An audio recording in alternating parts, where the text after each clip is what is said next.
In today's video, I'm going to teach you how to fix Google Site theme issues. If your Google site suddenly looks inconsistent with fonts changing from page to page, colors that don't match, or sections that feel mismatched, the theme is usually where to start. Themes control the overall look and feel, so fixing them often resolves most visual glitches quickly. Begin by opening your site in the editor and heading to the themes panel on the right. This is your control center for global styles. Even if everything looks fine on one page, open the panel so you can see what theme is active and what options are available. Knowing where these controls live will make the next steps much smoother.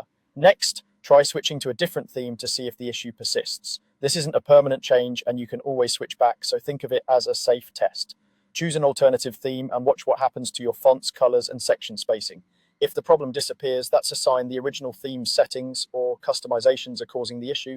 If the problem follows you to the new theme, it likely means something on the page is overriding the default styles. Now, with that clue in hand, dig into the theme's font, color, and section settings. In the fonts options, confirm that headings, subheadings, and body text use the intended styles. If you see mixed fonts, align everything by selecting a consistent pairing and making sure each text block is set to a theme style like heading or normal text, rather than a one-off custom format.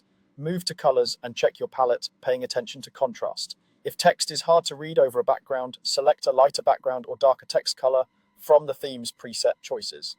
Finally, review section styles. Many themes let you define default looks for banners, content sections, and footers. If one section's background or spacing looks off, adjust it here rather than trying to fix every block manually. To wrap up, ensure your customizations aren't fighting the theme defaults. Page-level overrides like manually colored text, custom section backgrounds, or individually styled titles can break consistency. Where possible, remove overrides and let the theme drive the look.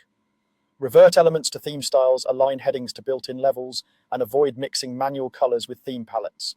If you've pushed a lot of changes, consider resetting affected elements to inherit from the theme, then reapply only what's necessary. By systematically testing with another theme, refining fonts, colors, and sections, and clearing conflicting overrides, you'll restore a clean, consistent design across your site.